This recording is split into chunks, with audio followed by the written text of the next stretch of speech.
예. 그 제가 이제 캡틴을 시작했을 때는 이제 실력 향상을 위해서 우리가 이제 게임을 참여를 했거나 아니면 우리끼리 모이면 동기부여도 안 되고 이제 노력들을 별로 안 해요. 타성에 젖어서. 그래서 제가 이제 외국인들하고 같이 게임에 조인했는데 처음에는 많은 분들이 얼마나 불편하는지 몰라요. 이제 자원에서 사인업을 했는데도 이제 조금 뭐 비가 와서 스케줄이 딴 날로 옮겨지고 그러면 막 그냥 불평불만하고 막 그냥 그래서 어떤 때는 제가 참 이런저런 생각을 하면서 모세를 생각했습니다. 그래도 어쨌든 이 시간이 지나면 우리가 좋은 결과를 얻으리라 하고 이제 격려를 하면서 많은 사람들 뭐 이런저런 10명이 하는 건데도 그 안에서 많은 말들이 많아요. 모세가 그 60만 원, 거의 200만 원을 어떻게 끌고 갔을까 생각하면서 이제 즐거움으로 하자 하고 했는데 이제 어제까지 게임을 했는데 저희 팀이 사실 어려움이 많았지만 이제 등록을 취소할까 하다가도 이제 끝까지 밀고 나갔어요. 그래서 결국은 어제까지 저희가 예선에서 1등을 했어요.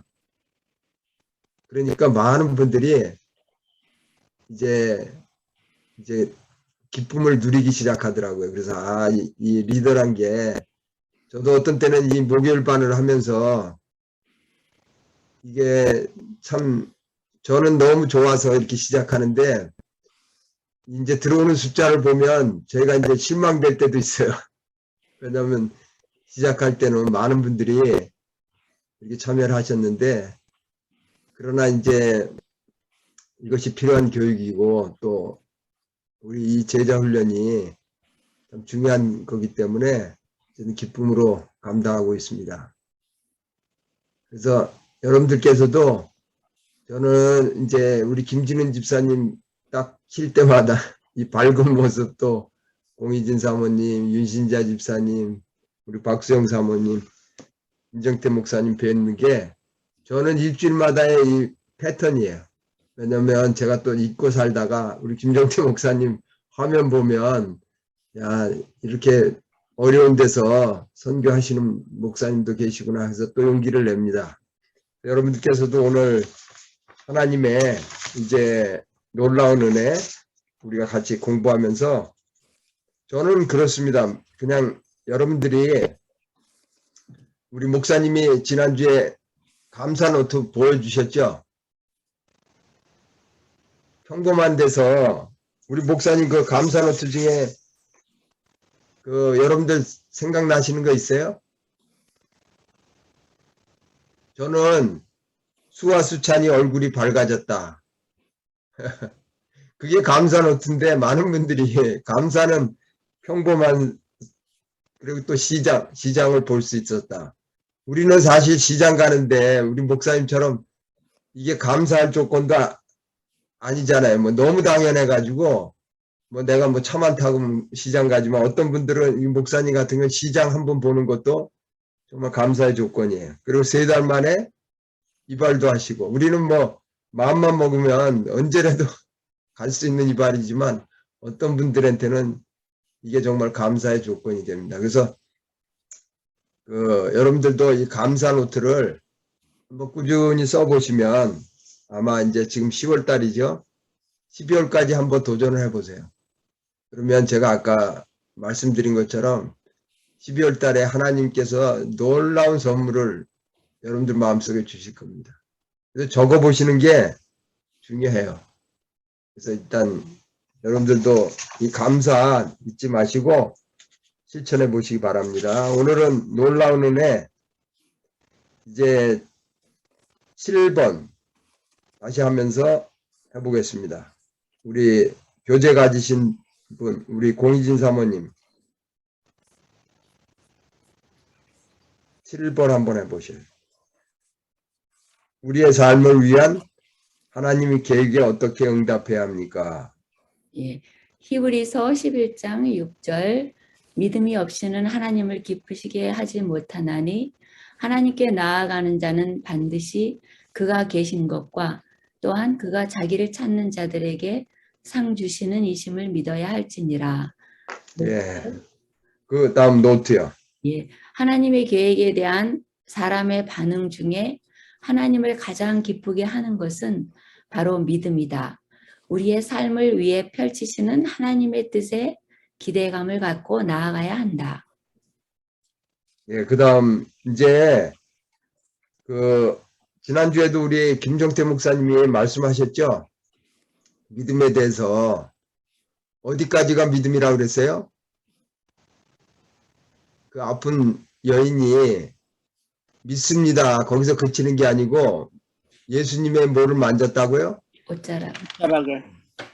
그러니까 이 믿음이 많은 분들은 자꾸만 이제 율법주의 행위 이렇게 막 그럴 때가 있는데 우리 믿음이란 게 예수님의 말씀을 믿고 그대로 따르는 게 믿음이라고 정의를 하셨습니다. 그래서 여러분께서도 이 믿음에 대해서 우리가 하늘나라 가져갈 게 뭐가 있겠어요? 예수님이 우리에게 요구하시는 게 많은 것 같아도 많지 않아요. 한번 믿음에 대해서 예수님이 우리에게 주시고자 하는 것은 믿음, 사랑, 은혜, 또 성품 그런 것들에 대해서 한번 쭉 12월까지 한번 묵상을 해보세요. 그래서 제가 하나님의 은혜를 생각하시면서 다음 주에는 제가 주제를 하나 정해드릴게요. 물론 감사를 하시지만 이 습관에 대해서 한번 생각해 보세요. 아, 나는 하나님의 은혜 가운데 이런 습관이 생겼다. 이런 습관을 함께 나누고 싶다 하는 거에 대해서 한번 습관, 내가 하늘나라까지 이 습관을 가지고 가고 싶다 하는 것들이 아마 있으실 거예요. 한번 일주일 동안 정리를 해보시고 나는 하나님께서 이런 좋은 습관을 주셔서 이렇게 감사를 한다. 그래서 그 습관에 대해서 한번 쭉 생각을 해보시고 일주일을 보내셨으면 좋겠어요.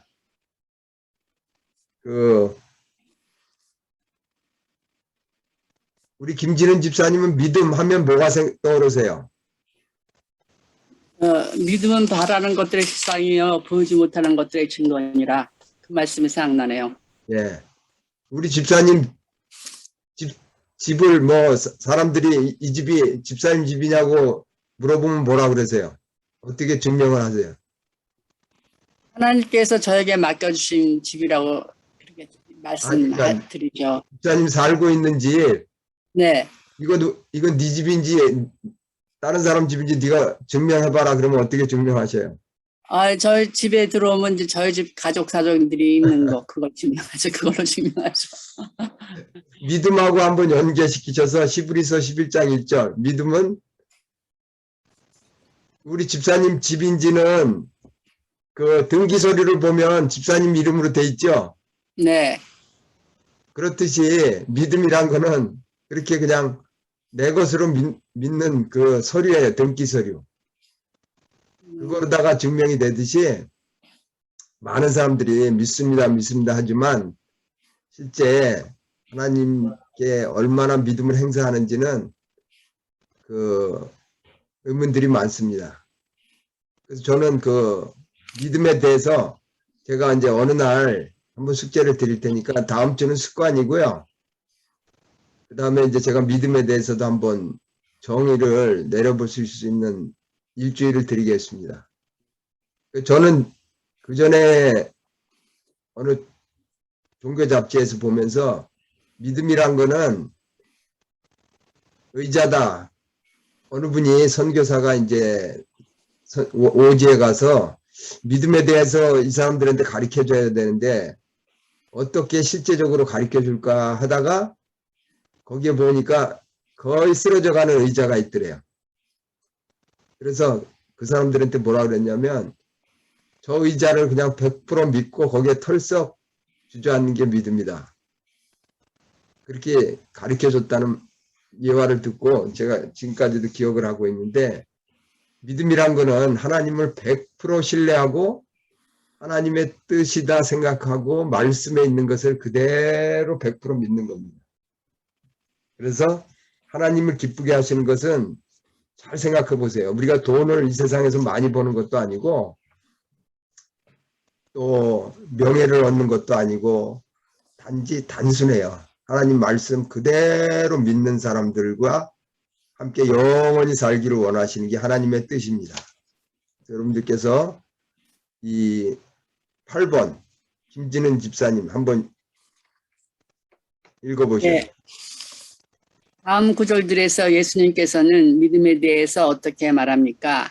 마태복음 9장 29절. 이에 예수께서 그들의 눈을 만지시며 이르시되 너희 믿음대로 되라 하시니, 마가복음 9장 23절. 예수께서 이르시되 할 수 있거든이 무슨 말이냐?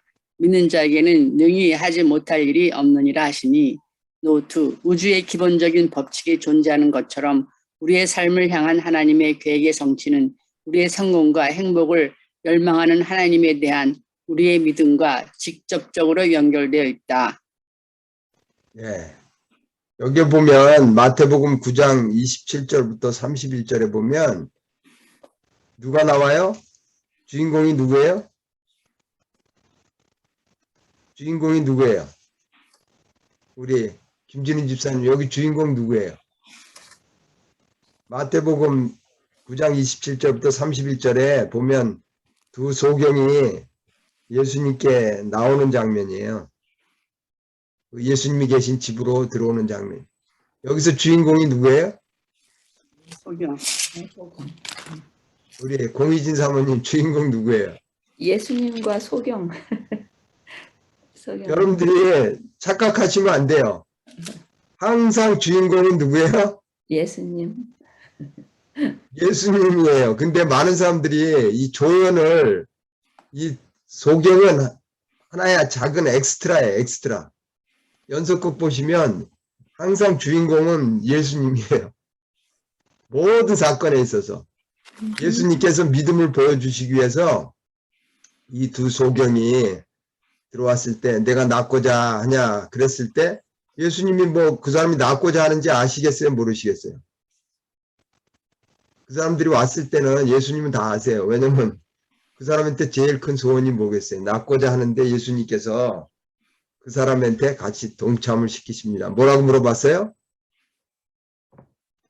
내가 능히 이 일을 할 줄을 믿느냐.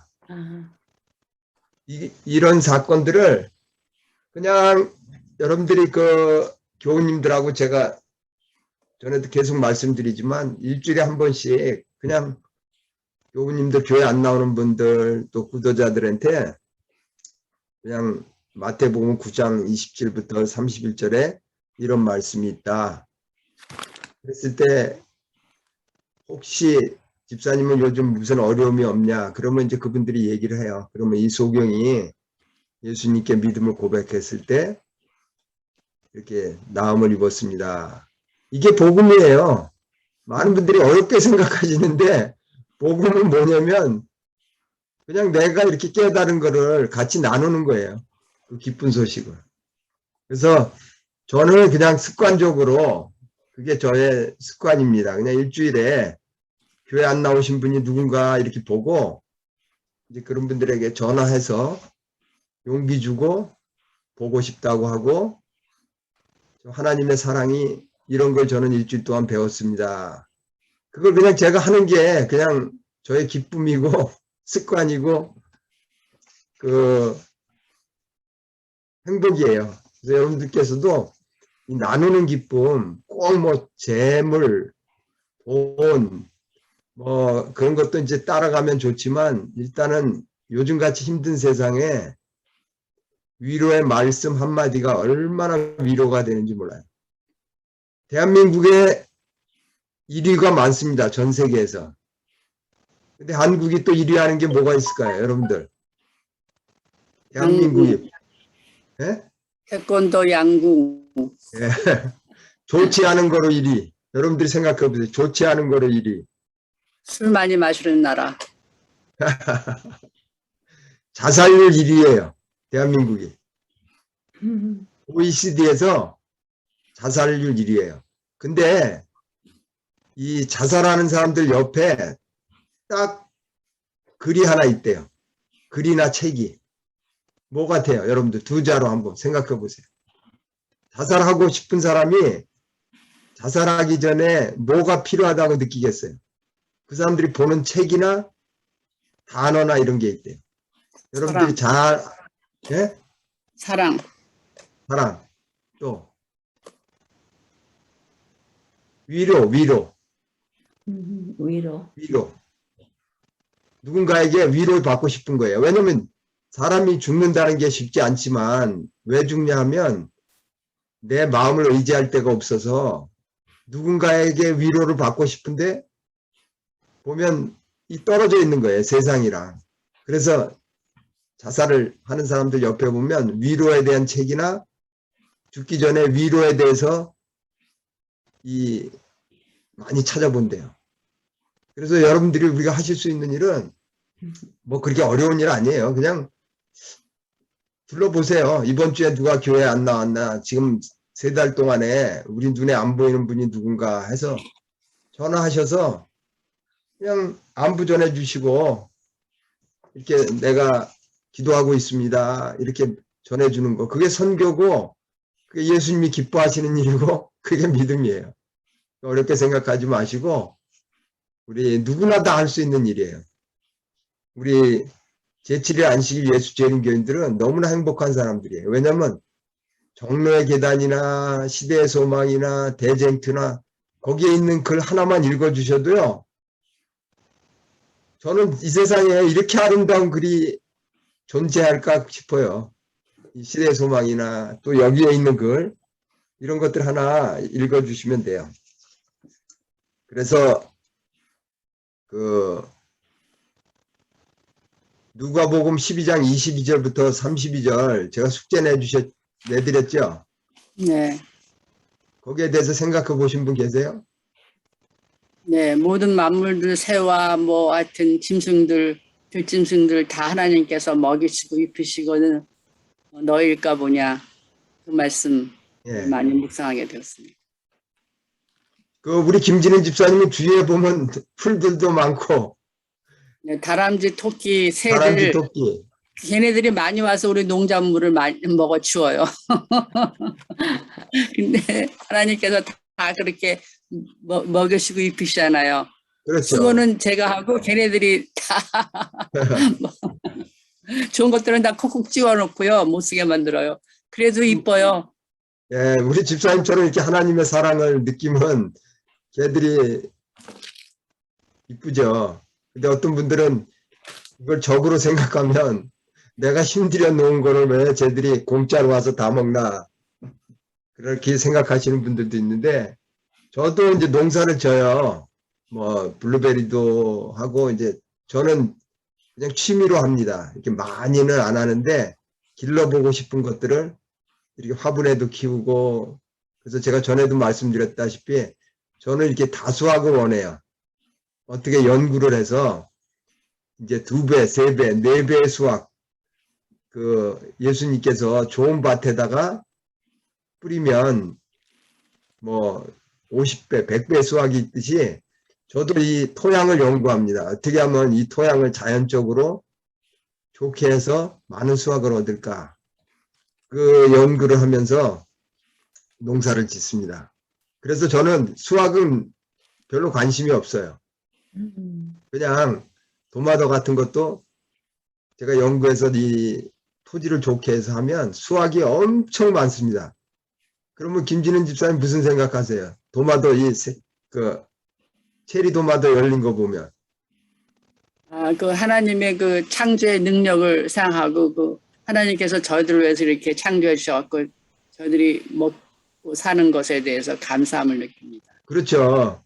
제가 체리 토마토 보면 저는 사실 땅 가르고 심어놓은 것밖에 없는데 수확할 때 되면 막 그냥 거의 뭐 100개 열리는 경우도 있어요. 그러면 저는 별로 이제 뭐 나눠줄 사람들이 있으면 이제 나눠 먹고 그러는데 그걸 보면 야, 하나님의 은혜가 생각이 나요. 왜냐면 내가 한 일은 사실은 없잖아요. 이 땅도 하나님 것이고 근데 수확하게 하는 거는 하나님이에요. 그래서 여러분들도 수확을 생각하시면 전도를 못 합니다. 왜냐하면 제가 초반에도 말씀드렸다시피 세상 사람들은 그냥 보이는 거대로 불평불만을 해요. 근데 우리 김정태 목사님이 큰 소망을 갖고 선교사들을 훈련하시는 것처럼 결국은 그 사람들을 통해서 엄청난 수확이 열릴 것을 기대하시고 우리가 하는 일은 그냥 단순하게 이렇게 하나님의 사랑과 복음을 깨달은 것을 전하는 것입니다. 이 8번, 9번, 8번 우리 박수영 사모님 한번 읽어주실래요? 네, 8번. 다음 구절들에서 예수님께서는 믿음에 대해서 어떻게 말합니까? 예, 마태복음 9장 29절. 이에 예수께서 그들의 눈을 만지시며 이르시되 너희 믿음대로 되라 하시니. 마가복음 9장 23절. 예수께서 이르시되 할 수 있거든이 무슨 말이냐. 믿는 자에게는 능히 하지 못할 일이 없느니라 하시니. 네, 노트 말씀입니다.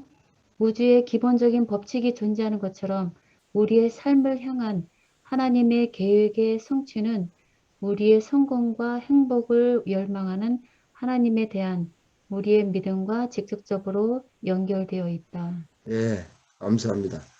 이 믿음은 이 세상에 존재하고 있어요. 근데 어떤 분들은 100% 믿는 사람들이 있고 어떤 분들은 믿는다고 하면서 걱정 근심하는 사람들이 있고 그래서 여러분들이 믿음에 대해서 한번 잘 또 생각해 보시고요. 우리 윤신자 집사님 교재 갖고 계세요? 9번 지금까지 우리가 공부한 내용을 토대로 생각할 때 우리의 심령이 어떤 감정으로 채워집니까? 우리 공희진 사모님께서 읽어주셔야 되겠네요.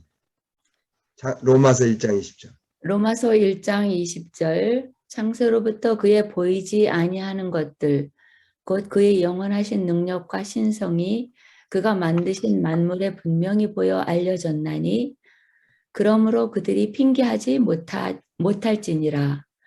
시편 104장 27절 29절 이것들은 다 주께서 때를 따라 먹을 것을 주시기를 바라나이다. 주께서 주신즉 그들이 받으며 주께서 손을 펴신즉 그들이 좋은 것으로 만족하다가 주께서 낯을 숨기신즉 그들이 떨고 주께서 그들의 호흡을 거두신즉 그들은 죽어 먼지로 돌아가나이다. 로마서 11장 36절 이는 만물이 주에게서 나오고 주로 말미암고 주에게로 돌아감이라. 그에게 영광이 세세히 있을지어다. 아멘. 빌립보서 4장 4절 주 안에서 항상 기뻐하라. 내가 다시 말하노니 기뻐하라. 놀랍지 않습니까? 하나님은 여러분을 창조했을 뿐 아니라 여러분에 대한 깊은 애정과 여러분의 삶의 미세한 부분까지 관심을 두고 계십니다. 게다가 하나님은 여러분의 행복을 위한 특별한 계획, 그 계획을 확실히 성취하시기 위해 하늘의 자원까지 모두 다 사용하려 하시며 여러분의 삶을 위한 풍성한 계획을 갖고 계십니다. 받을 수 있겠습니까? 감사하는 마음과 기뻐하는 마음으로 응답하시겠습니까? 절망적으로 보일지라도 그렇게 하겠습니까? 여러분의 삶을 향한 하나님의 계획을 믿음으로 따르기로 오늘 선택하겠습니까? 네. 여기서 보면 우리 하나님께서 여러분들 다 자녀 키우시죠? 우리 김진은 집사님 따님한테 바라시는 게 뭐예요? 열심히 하나님 섬기고 믿고 네. 또 하나님의 사랑을 사람들에게 전하게 하는 것이 저의 소원입니다. 그렇죠. 아니 이제 뭐 많은 분들이 이제 그렇게 우리 집사님처럼 자녀들에 대해서 깊은 사랑하지만 제가 전에도 한번 말씀드렸어요. 우리 김상철 장로님이 그 어느 이렇게 목사님을 전도하시기 위해서 그 교회에 참석하시고 몇 년을 그 교회 가서 집사로도 봉사하셨어요. 그분들을 전도하기 위해서 적진으로 들어가셔서 그분들과 교제하시고 사귀고, 근데 그 목사님하고 몇 년을 사귀시는데 아틀란타에 오시면 몇 년이 지났는데도 이분이 이제 교회를 개척하시면서 어려움도 겪고 그랬는데 김삼철 장로님을 잊지를 않으세요. 왜냐하면 교회가 갈라지고 막 그럴 때 이 장로님이 믿음대로 이 목사님 옆에서 용기를 주고 희망을 줬기 때문에 그분은 아주 유명하신 분이에요. 여기 뭐 아틀란타에 오시면 신학대학에서 그 박사 논문 하는 그 위원장이세요. 여기 오시면 참 바쁘시고 그런데도 김상철 장로님하고 꼭 며칠 시간을 보내고 가세요. 근데 이분이 뭐라 그랬냐면 자기는 자녀들에게 일주일 동안 받고 싶은 숙제나 선물을 써내라고 그랬는데요. 그러면서 사무엘상 2장 30절에 아마 제 기억으로는 그게 맞는 것 같은데 존중히 여기는 자를 내가 존중히 여기고, 그러니까 이분은 자녀들이 뭐 용돈이 필요하다 뭐가 하다 하면은 최대한 언제 그 소원을 들어주냐면 언제 들어주겠어요. 우리 공의진사원 자녀들이 이게 필요하고 이게 필요하고 이게 필요합니다 하면 언제 주시면 좋겠어요. 자녀들이 언제 제일 기뻐하겠어요. 그들이 꼭 필요로 할 때. 그렇죠. 근데 이 목사님은 될 수 있으면 아주 얼전 아니면 주일날. 그래서 이 자녀들은요, 다른 건 몰라도 주일날이 무슨 날이에요? 기도 응답 받는 날. 예, 기도 응답 받는 날이에요. 이게 저는 거기서 큰 깨달음을 받았어요. 근데 우리는 어때요? 안식일날 되면 자녀들한테 뭐라 그래요?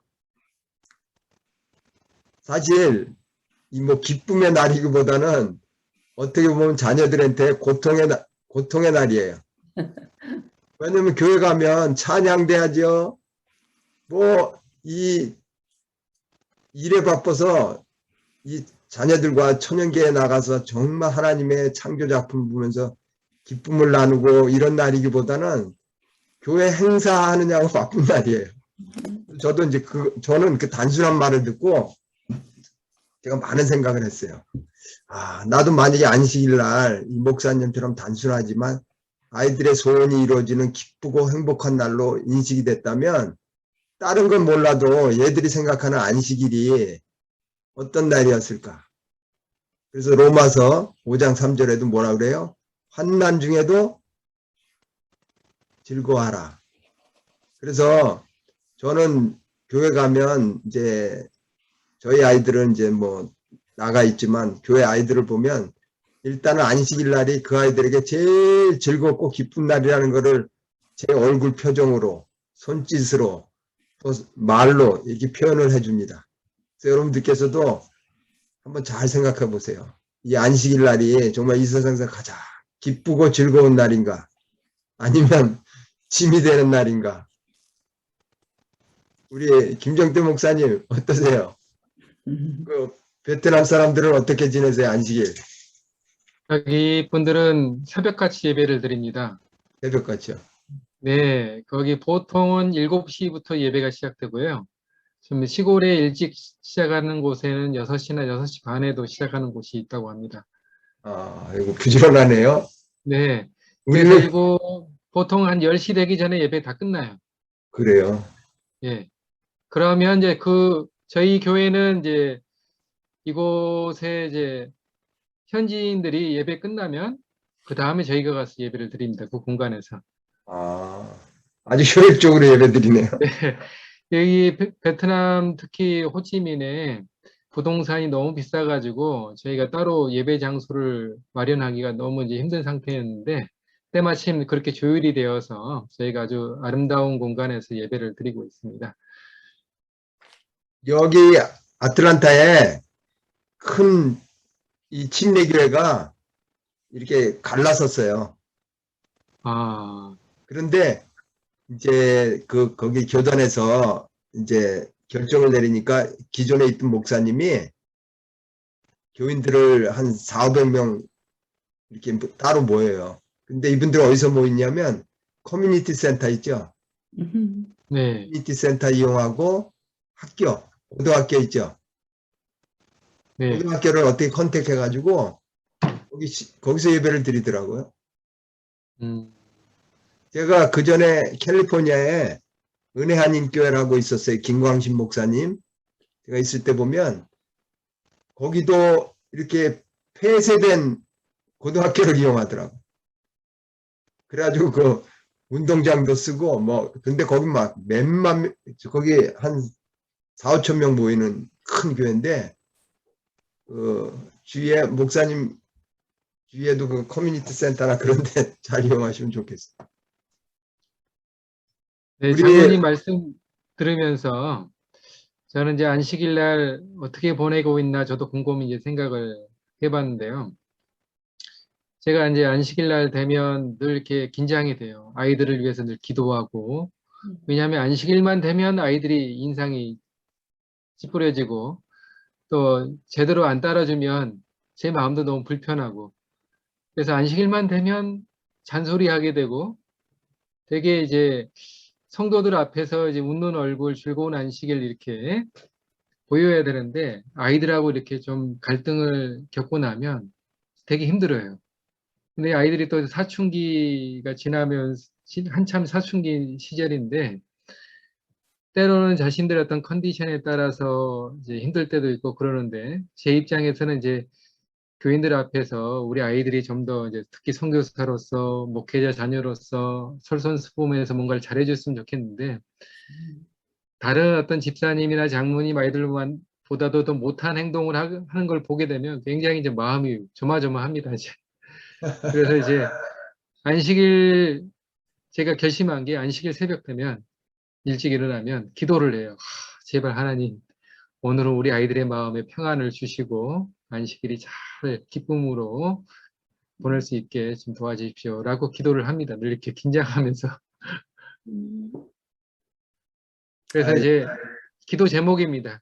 이게 예, 그렇죠. 목사님 또 이제 많이 하는데 우리 성도님들이 참 모르겠습니다. 저는 교회 가면 그냥 목사님 자녀들 보면 안아주고 이제 우리 목사님도 어린애들이 이제 2살, 한 3살 하고 이제 또 베이비가 태어났어요. 근데 뭐 그냥 사랑으로 나만이라도 이게 안식일 날 누군가가 나를 안아주고 따뜻하게 환영한다 하는 걸 생각합니다. 왜냐하면 보면 뭐 뛰어다니는 애들도 있고 뭐 그런데 다 사랑스러워요. 아, 제가 생각나는 제 예, 스토리를 하나 말씀드릴게요. 어떠한 어느 교회에 이제 부흥회가 있었대요. 부흥회가 있었는데 이제 목사님이 말씀 끝나고 나면 이렇게 그 문에 서서 이제 인사하시잖아요. 그랬는데 이제 성도들이 다 인사하느라고 지나가는데 어떤 한 학생이 이렇게 오는데 머리는 장발 길게 여자처럼 하고 뭐 따가지고 저기 하고 뭐 귀걸이 코걸이 막 하고 그러고선 지나가더래요. 그래갖고 그 부흥 강사님이 이렇게 보니까 너무 요란하잖아요. 그래서 그 옆에 계신 담임 목사님한테 저 학생이 도대체 누구입니까? 그랬더니 이 목사님이 이 세상에서 제일 제가 사랑하는 제 자식입니다. 이렇게 말씀을 했대요. 그러니까는 그 학생이 지나가다가 그 소리를 듣고 나서는 그게 마음에 너무 감동이 돼갖고 그 다음에는 이제 머리도 자르고 귀걸이 코걸이 다 내려놓고 아주 그리고 충실한 그런 믿음의 자녀가 됐다고 그런 소리를 들었어요. 근데 사실 그 목회자들의 자녀들은 뭐 다 평범하잖아요. 다 가정들이 모여가지고 하나님을 경배하고 그랬는데 특히 모든 사람들이 자녀들에 대한 기대가 너무 큰 거예요. 목사님 자녀라는 그 이름 때문에. 그래서 그 목회자의 자녀들이 정말 희생양이 되는 거죠. 근데 그거를 우리 목사님들이 아이들이 내 자식이 어땠건 그 걱정하지 마시고 그냥 있는 그대로 품어주시면 오히려 자녀들이 더 용기가 되지 않을까. 저도 우리 자녀들한테 너무 뭐 해라 막 그렇게 짐을 많이 줬어요. 그래서 지금은 한 자녀가 하나님을 안 믿겠다고 아주 선포를 했어요. 그래가지고는 그 아들을 어떻게 해야지 정말로 하나님을 알게 할까. 그래서 그 아들을 아주 가장 귀한 아들처럼 엄마가 가장 사랑하는 아들처럼 지금 계속 이렇게 용기 주고 하다가 보니까 정말로 그 아들이 사랑스러워지더라고요.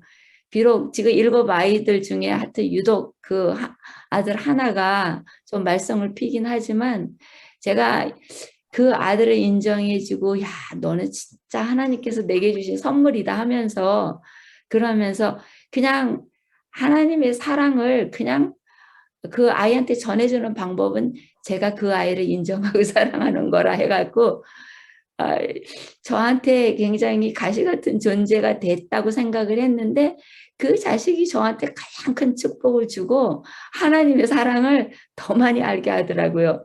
왜냐하면 제가 하나님 앞에 올바르지 못하고 많은 허물이 있어도 나를 이렇게 사랑해 주시고 보살펴 주는구나.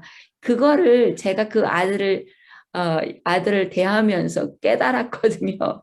네, 맞습니다. 예, 그래서 우리 목사님이 걱정하시는 거 하나님 앞에 다 드리면 될 것 같고 또 잘하는데 더 잘하기를 원해서 아마 고민하신다고 그런 생각이 들어갔고요. 제가 이곳에 이제 처음 와서 굉장히 이제 첫 해는 이제 언어적, 문화적 적응하기가 굉장히 힘들었어요. 그렇죠. 그러면서 아이들도 똑같이 힘들었을 텐데 그렇죠. 이제 저희 입장에서 바라본 거죠. 저희 입장에서 막 마음이 급한 거예요.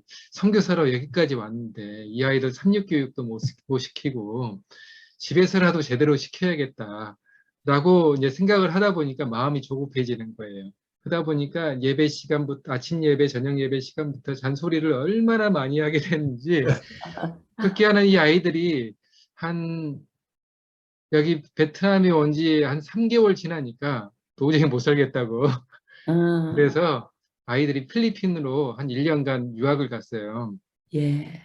도저히 못 있겠다고. 그래가지고 이제 뭐 우여곡절이 있었지만 이제 필리핀에 이제 보냈죠. 그래서 이제 1년 동안 그곳에서 아이아스 있는 데서 학교를 다니다가 거기 이제 코로나가 작년에 너무 심해져가지고 하루에 5,000명, 6,000명씩 발생되다 보니까 어쩔 수 없이 철수를 했어요. 작년 8월 달에 철수를 하고 그리고 이제 외할머니 집에서 한 2달 반 정도 있다가 작년 10월 중순에 딱 거의 이제 1년 됐네요. 지금 작년 이맘때 베트남으로 특별 입국 절차를 해가지고 어렵게 데려왔어요. 2 아이를 데려와가지고 이제 보내야 될 학교를 이제 한참 수도문 하다가 올해 1월 달부터 학교를 이제 겨우 찾아가지고 좀 아이들이 다니고 있어요. 지금은 이제 온라인으로 수업을 계속 진행을 하고 있는데,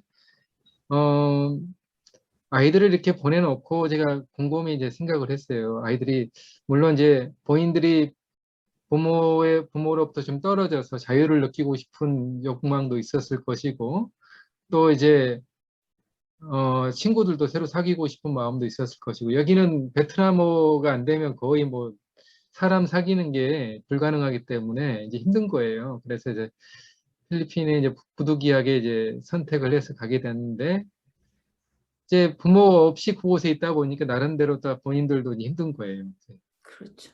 그러다가 이제 1년 만에 이제 얼굴을 딱 보고 이렇게 하는데, 처음에는 이제 말을 잘 듣는가 싶더니 이제 적응기가 끝나고 나니까 아이들이 또 똑같더라고요. 또. 그래서 늘 이렇게 아이들을 바라보면서 하나님의 마음을 헤아리고 또 하나님이 우리를 향해 바라보는 그 심령을 늘 이렇게 생각해 보게 됩니다. 그래서 기도 제목이에요. 아이들을 보면 저절로 기도가 나옵니다. 저도 기도하겠습니다. 근데 저도 그런 경험을 했어요. 저희 처남아이가 나이가 50이 넘었는데 그 30년 전에 이제 교통사고가 나가지고 코마 상태에서 45일을 있었어요. 이제 머리에 데미지가 뭐 많겠죠. 그러면서도 이제 어려움도 있고 또 결혼했는데 부인도 떠나고 딸도 떠나고 그런데 얘가 한 4, 5년은 잘 지내요. 근데 이제 4, 5년 때 되면 거의 다시 이렇게 재발해요. 그러면 막 폭력을 행사하고 막 그냥 잠 안 자고. 그러니까 이제 뭐 우리 처제가 돌보는데 쉽지 않죠. 밤에 일을 가야 되는데 잠 못 자고 뭐 돌아다니고 막 그러니. 그래가지고 이제 저희가 이제 하는 방법은 얘를 이제 정신병원에 이제 입원시키는 거예요. 한 달이고 2달 있으면 얘가 회복이 돼서 이제 나와요. 근데 요즘은 의료 시스템이 막 일주일 되면 데려가라는 거예요. 근데 이제 데리고 나오면 뭐 난 게 아니기 때문에 생활이 안 되고 우리도 일을 가고 그래야 되는데 이 돌보는 게 뭐 말도 안 듣고 그러니까 막 그냥 노래하고 그래가지고 이제 돌보다가 너무 힘들어서 이제 또 설득을 해갖고 병원에 자기가 가겠다고 그래서 억지로 데리고 갈 수는 없으니까 그래서 이제 밤에 이제 우리 처남 우리 동서랑 같이 데리고 갔어요. 그랬는데 요즘은 이제 절차가 복잡하더라고요. 그 게이트에서 기다리라고 그러고 자기들이 데리고 가요.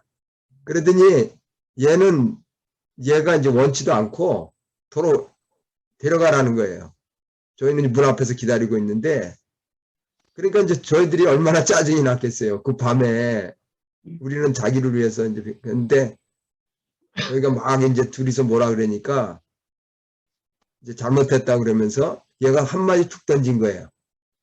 예수님이라면 어떻게 하셨을까요? 그래가지고 제가 그 말을 듣고 그 다음날 대성통곡을 했어요. 야, 내가 예수님을 30몇 년 믿었는데 이런 아이한테 이 말을 듣고는 제가 베드로 생각이 나서 그 다음날 기도하면서 제가 눈물이 쏟아져 나왔어요. 그래서 지금도 제가 그 생각을 하면 야, 내가 예수님 믿는다면서 얘의 입장에서 보질 않고 어떻게든 내가 기도했다고 하면서도 그냥 내 뜻대로 하나님 뜻은 우리가 힘들어도 돌보는 걸 수도 있을 텐데 그냥 병원에 맡기려고 하는 거는 우리 뜻대이시고 우리 뜻대로 안 되니까 짜증내고 기도를 했다고 하면서 그래서 제가 너무 많이 깨달았어요. 눈물도 많이 흘렸지만 그 다음부터 이제 얘를 보는 눈이 예수님의 입장에서 보게 되더라고요. 그러니까 제가 많은 부분들을 이해하고 참게 되고 이제 그런 지난 뭐 몇 주 지금 열흘 안에 일어난 저한테 변화인데 그래서 목사님도 우리 자녀들 입장에서 한번 보면 얼마나 답답하겠어요. 자기 의지랑 상관없이 베트남에 가서 친구도 없지 얼마나 외롭겠어요. 그래서 제가 그 말씀 들으니까 그게 생각이 나네요. 그래서 뭐 내가 선택한 예수님을 믿겠다는 것도 저의 선택이고 예수님의 길이 어떤 때는 어렵고 힘든 길이지만 즐겁게 따라가려고 노력합니다. 감사합니다. 저희 아이들이 어려우시겠어요.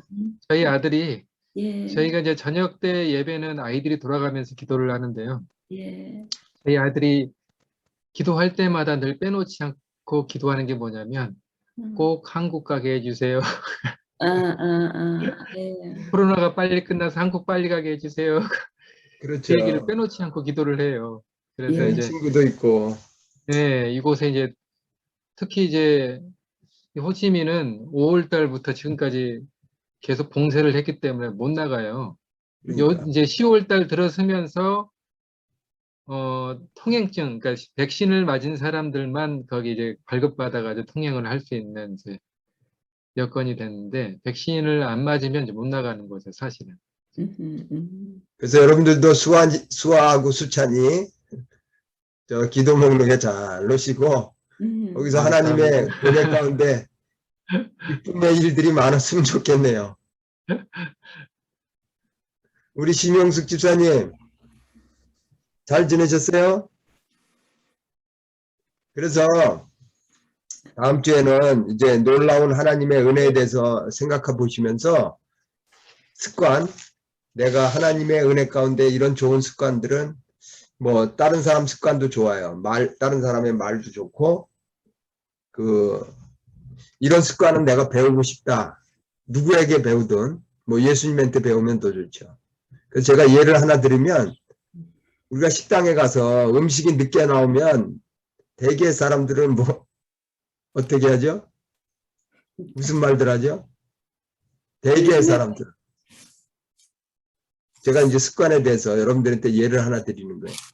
근데 제가 어느 장로님한테 그 배운 그분의 습관이에요. 그분은 뭐라 그러면 절대 어떤 식당에 가서 늦어지고 뭐 어떤 상황이 일어나도 이분은 화를 안 내세요. 평온하세요. 그래서 어떻게 그렇게 하십니까? 그랬더니 자기는 단어를 떠올른대요. 아, 무슨 일이 있겠지. 무슨 일이 있겠지. 이게 한 단어지만 그거를 되뇌면요. 많은 생각을 하면서 아, 저 사람이 이렇게 됐을 때는 내가 모르는 무슨 일이 있겠지.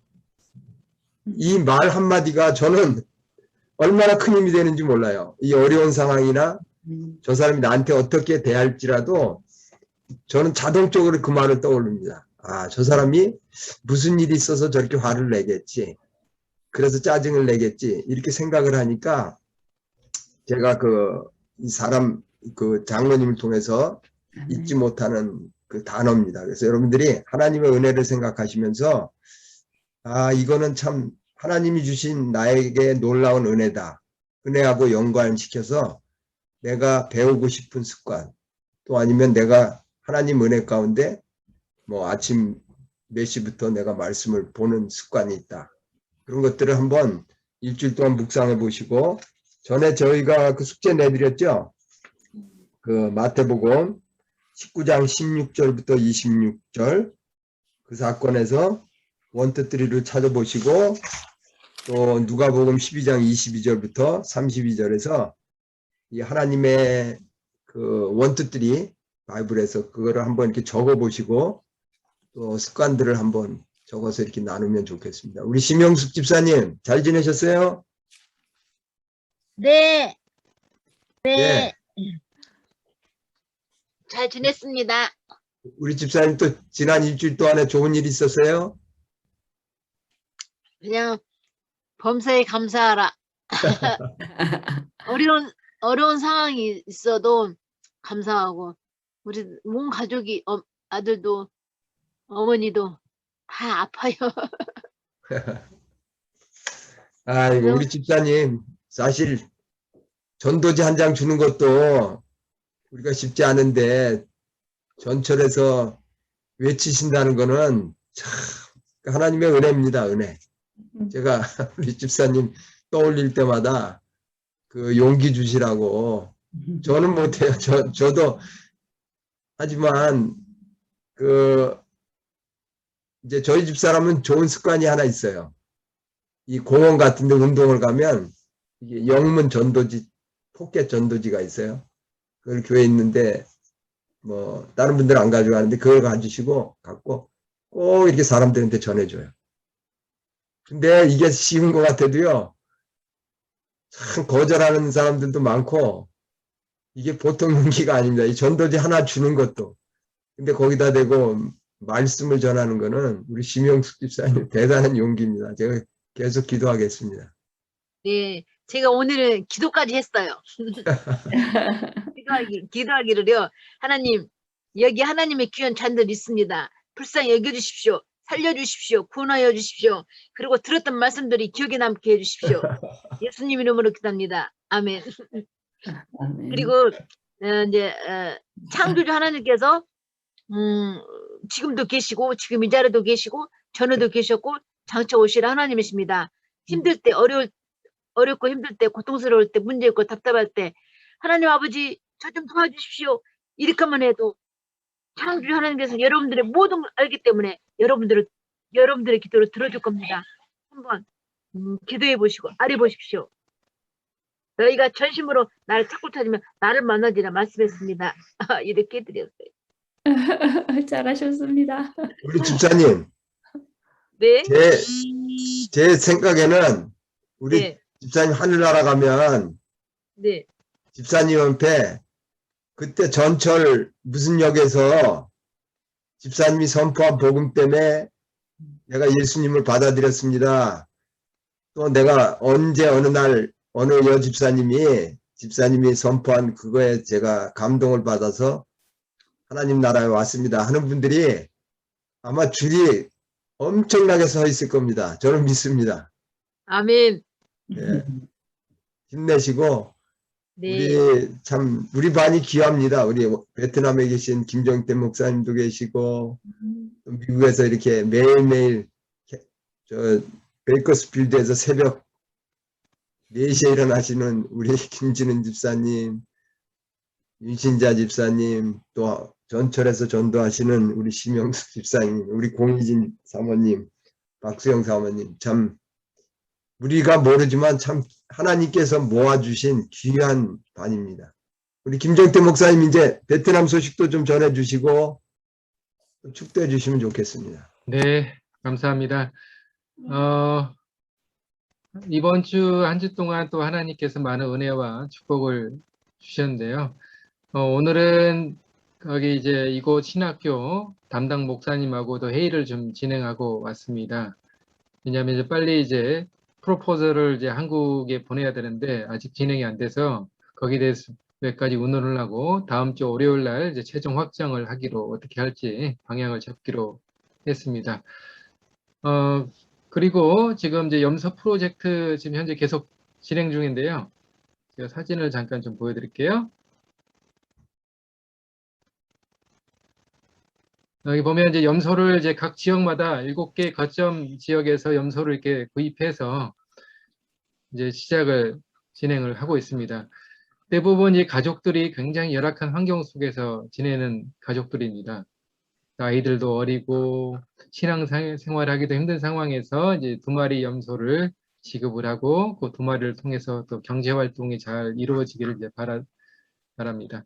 그리고 이제 또 다른 지역에서 이렇게 또 염소를 해가지고 아이고 죄송합니다. 네,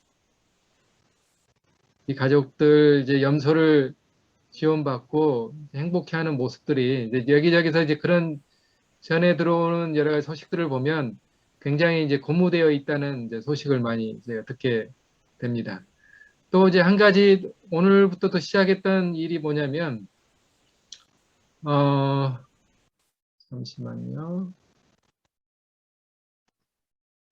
자, 오늘부터 이제 봉사활동 거기 무료급식 봉사활동이 이제 시작이 되었습니다. 이 코로나 때문에 한동안 계속해서 일을 못했는데 이제 베트남 정부에서 지역 간 이동은 안 되지만 그 지역 내에서 이동은 할 수 있도록 허락을 해줬기 때문에 이제 봉사활동이 시작이 되었습니다. 지금 현재 이 사진은 다낭에서 진행되고 있는 사진들입니다. 네, 봉사활동 사진들이에요. 네.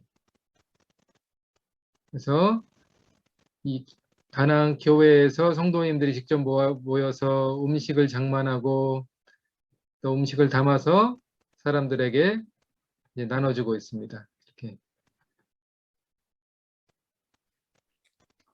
자, 그리고 이제 조만간 지역 간 이동이 해제가 되면 이제 방문을 하려고 하는데요. 아직은 지금 방문이 허락이 되어 있지 않습니다. 지금 각 지역마다 교회 건축 때문에 요청이 지금 많이 들어오고 있습니다. 특히 이제 베트남 북서쪽에 있는 이제 몽족에 이제 그 지역에 몽족들이 살고 있는 지역에 교회가 꽤 있는데 제가 이제 보고서를 하나 받았는데 한 교회가 이제 교인 수가 154명인데 그 이웃 교회 2곳, 총 3곳이 모여서 이제 교회를 지으려고 한다고 합니다. 이제 총 예산이 한 1,250만 원. 이 예산이 소요가 되는데 본인들이 이제 다 이제 헌신을 해서 돈을 모았는데 250만 원 모은 거예요. 그래서 1,000만 원이 부족하다고 이제 연락이 왔어요. 그래서 자세한 정보를 더 이제 사진과 함께 보내달라. 그래서 어떻게 도울지를 제가 살펴보겠다라고 이제 답변을 드렸고요. 그래서 지금 교회 건축하고 또 수리하고 해야 될 때가 굉장히 많습니다.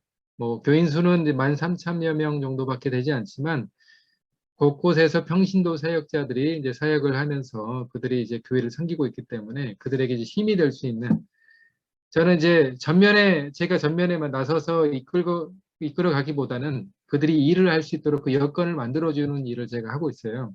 그리고 이 베트남 대회에서도 제가 뭐 주도적으로 뭔 일을 하기보다는 이들이 할 수 있는 일을 찾아서 이제 콜라보레이션을 해가지고 서로 협력적 관계로 이제 일을 진행하고 있기 때문에 제가 없어도 일이 잘 되도록 그렇게 하는 게 목적입니다. 그리고 이제 요즘 이제 가장 큰 기도의 제목은 이제 대학 이전입니다. 대학을 리로케이션을 해서 그곳에서 이제 제대로 된 교육이 이루어지고, 오늘 또 그 대학 담당 목사님하고 얘기를 나누는 게, 대학이 새롭게 이제 자리를 잡으면 그곳에서 이제 선교사 운동을 이제 시작을 하자. 이제 필리핀이나 인도나 뭐 천명 선교사 훈련원이 있잖아요.